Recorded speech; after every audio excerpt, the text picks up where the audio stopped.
Good afternoon, and welcome to this segment on KAILASA's news on KAILASA is a nation built not on compulsion but on contribution, powered by trust, sustained by devotion, and inspired by 40 years of sacrifice. KAILASA is tax-free by design, not by default. The Supreme Pontiff of Hinduism, Bhagavan NITHYANANDA PARAMASHIVAM, decreed that KAILASA will be run entirely tax-free, powered by voluntary contributions and seva, and fueled by a shared vision of an enlightened civilization. Dāna is voluntary contributions, which are driven by inspiration, not out of compulsion. Seva is the selfless service of the highest currency, and Swamiji has empowered each and every citizen of Kailasa with a vision. This policy is rooted in trust, solidarity, and conscious living. And Kailasa's history includes 4 decades of unwavering resolve, and this was the evolution of a civilization. In the 1980s, as the Supreme Pontiff of Hinduism was in the village of Tiruvannamalai, Tamil Nadu, Swamiji built the foundations of this nation with early spiritual services, wandering and enriching person one by one, and laying the spiritual groundwork of Kailasa, nearly beginning at the age of 10 years old. In the 1990s, the Supreme Pontiff of Hinduism established institutions. He established adinams, the temple monasteries, training monks, the sannyasis, and reviving the ancient knowledge system. By the 2000s, the Supreme Pontiff of Hinduism had already established the global Sangha, establishing worldwide expansion, touching millions of lives through conventions, summits, and global programs, gathering millions of people and representatives from countries worldwide. And in the 2010s, Swamiji gives multiple services, served multiple people with massive humanitarian relief programs, free food distribution, the Annadan, and also free medical camps.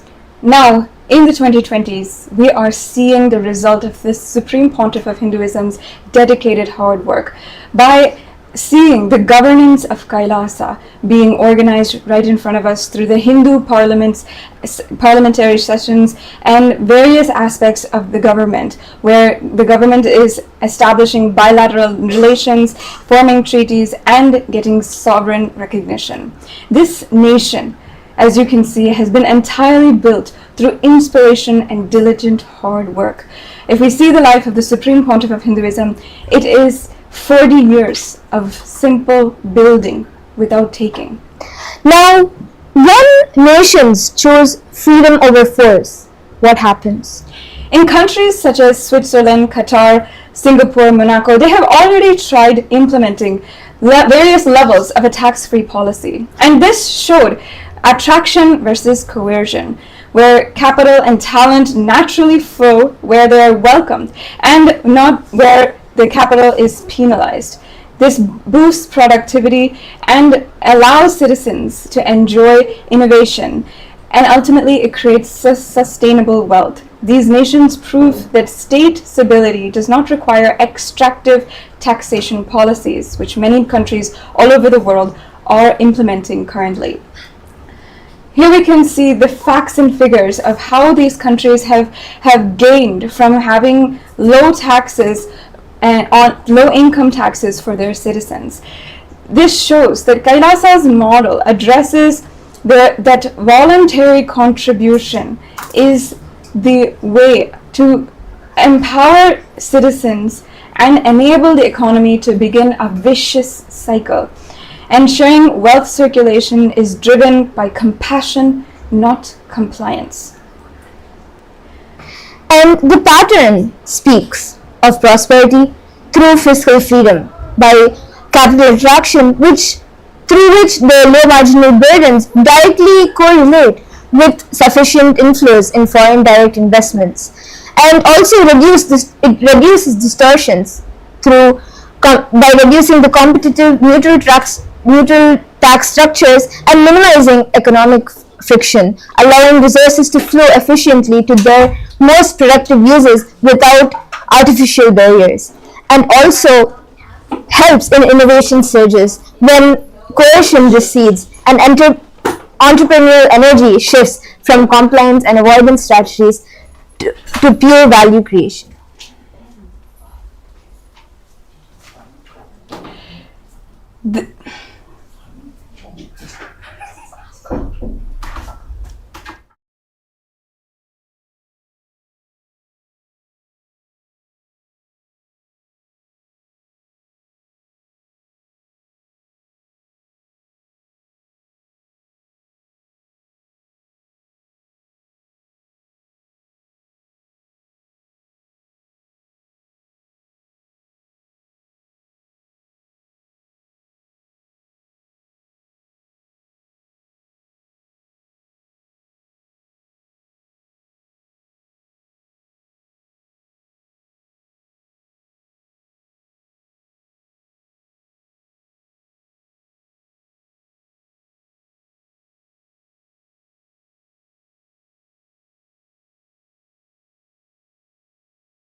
Now, Kailasa takes the model of economy to the next level, not by even putting a single tax requirement on any citizen. Each citizen is allowed to live in Kailasa completely without needing to pay taxes or without the requirement of taxes. This is the Vedic or Hindu economic blueprint. The ancient Hindu civilization thrived not on compulsion but on sacred exchange. Economy was a manifestation of dharma and following a virtuous cycle of giving. Wealth was not extracted by the state, but it was offered by giving by the people out of pure contribution, compassion, and selfless service. Giving was sustained as an act of worship, ensuring the circulation of prosperity. Communities sustained temples, scholars, public works through direct contribution, creating a society bounded by shared purpose rather than tax obligations.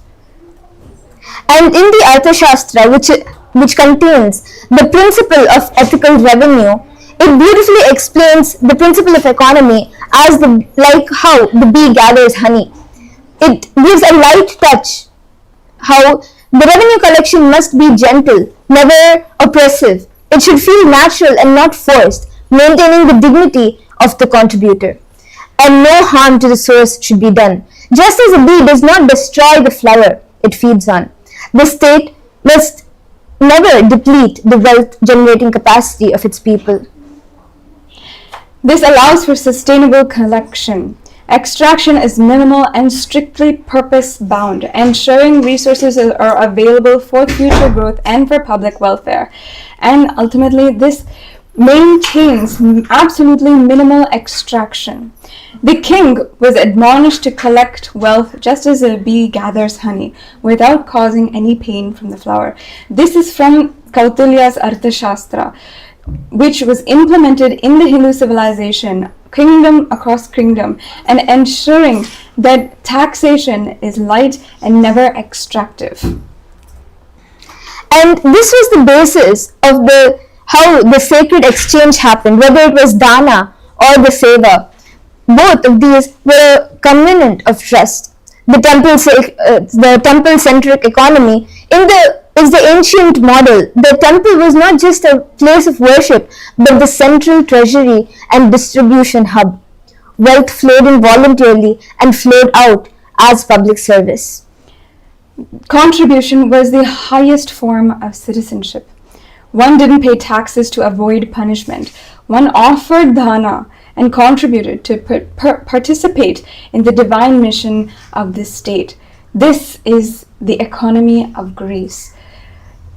But when dharma was law, that was when the economy flourished. Ancient tax principles from the Manusmriti and Arthashastra gave the economy the best, whether it was the moderate burden or the exemptions for the vulnerable or the no dual taxation, the no double taxation, or the no hardships, or the weight the capacity and the productivity and innovation. These allowed each citizen to be able to contribute to the society, thus flourishing the economy and allowing generation after generation to feel the success, feel stability of the economy. Each and every one of these policies and freedom had given citizens, enabled citizens to work out of joy and to contribute to society, thus creating a virtuous cycle of wealth. And what is the fracture to this Hindu economy? The fracture is the colonial extraction. If you see the Vedic economy versus the colonial Raj, the Vedic economy had dharma and prosperity, where the colonial Raj had systematic extraction. 1/6 of the population had maximum tax rate, and it was reinvested. On the other side, 50% of income was taxed during the British Raj. Land revenue seized half of the gross production, regardless of drought or famine conditions. And ultimately, these furthered the poverty in the community. And the result of both of these, in the Vedic economy, the result was abundance, global economic powerhouse, thriving artisans and trade and social stability. Whereas the result of the colonial Raj was pure devastation, 30 plus major famines, deindustrialization and arrested development. And in total, this caused almost $45 trillion in the ancient Hindu civilization to Britain and drained the entire economy just because of taxes. Now you can see the contrast between the ancient Hindu civilization and the colonial extraction that happened. During the Ramayana, in the Rama Rajya paradigm, the grace given by Lord Rama governed Ayodhya. There was no scarcity in Ayodhya, not because of enforced wealth distribution, but because the very consciousness of people resonated with Dharma. It had Dharma-anchored leadership and spontaneous contributions. Governance was a spiritual practice, creating harmony between king and his people. And ultimately, the coronation of Dharma had happened when Bhagavan Sri Rama, the incarnation of Mahavishnu, had been the king of the entire land. The land flourished, prosperity had happened, and it was a kingdom of devotion. And the ruler's divine grace inspired the economy and sustained the people. The economics was from grace to abundance. It was a virtuous cycle, from grace to trust to devotion and contribution. It was a virtuous cycle where when one contributes, they are enriched once and again. It started with the king themselves.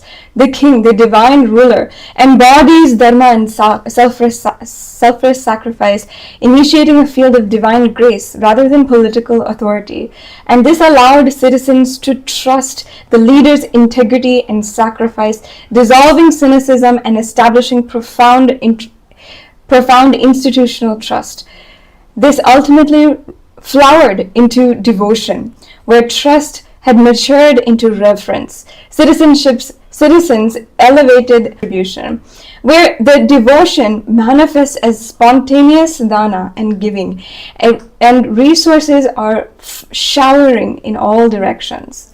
And unlike the current redistribution system based on coercion, this model relies on the resonance of value to generate voluntary wealth. Today in KAILASA, this model, this economic model that was established and shown to the world once in the age of Bhagavan Sri Rama is happening again with the incarnation of Paramashiva, Swamiji, the Supreme Pontiff of Hinduism. We can see in KAILASA how it mirrors Ayodhya's prosperity, where the ruler, embodies dharma, the collective sacrifice, and every single person aligns to that. The friction of mistrust disappears and is replaced by unified purpose, the purpose of reviving a nation. And it also is beyond scarcity. Scarcity receives not through legislation but through the flow of grace. Nature and society cooperate in the state of Surajya, good governance. And also it sustains through participatory offering. Public life becomes a yajna, a sacred offering. Any volunteering service becomes an offering.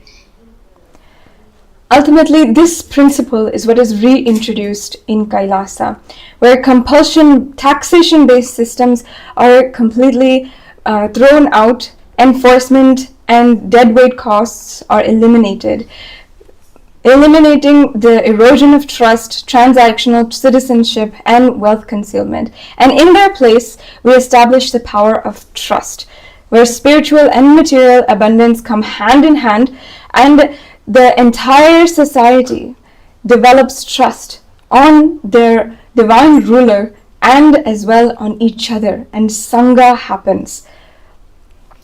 And the virtuous economic loop starts with deep inspiration, the vision of an enlightened civilization, awakening in multiple individuals and awakening each person to their higher purpose.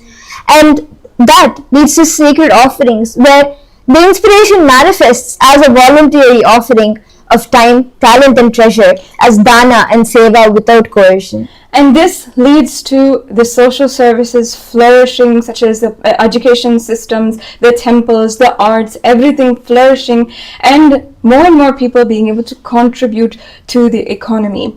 Ultimately, this creates that the virtuous economic loop. Now, in Kailasa, we have seen the Supreme Pontiff of Hinduism build the nation out of pure offering, building continuously without taking even an inch, even a penny. The inspiration is so entire ecosystems of education, healing, and spiritual transmission were raised solely through voluntary inspiration, never through extraction. Swamiji had literally done the groundwork, enriching people one by one, inspiring them about the nation of Kailasa, heart to heart, transformation by transformation, and only through that this nation was built. The wealth of Kailasa is not extracted from its people, it's not made as a requirement, but it is given out of Swamiji's pure sacrifice. This virtuous cycle was started by Swamiji and ultimately contributes to the superconscious breakthrough of humanity. It's not just a policy, it is a lived sacrifice of the Supreme Pontiff of Hinduism. And it inspires each and every one of us to continue to contribute to our Sangha, continue to contribute to the purpose that Swamiji has given his life for and happened on planet Earth. Now, Swamiji has allowed each and every one of us, out of his grace and compassion, to be a part of this nation as citizens of Kailasa, a part of the sovereign order of Kailasa, and ultimately also as Sarvagnipita Yajamans and Kartas. If you are interested in being a part of this grand vision of the ancient enlightened Hindu civilization reviving, you can sign up as an e-citizen today, right now.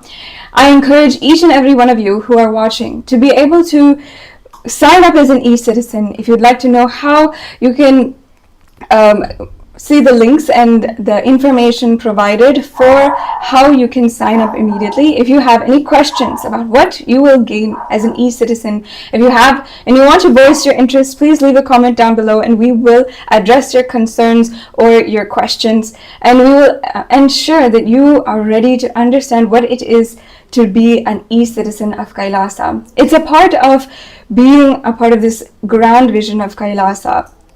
And you can head to ecitizen.info to sign up as an e-citizen, and also for more information about Kailasa, you can head to kailasa.org, the official website of Kailasa, to learn more.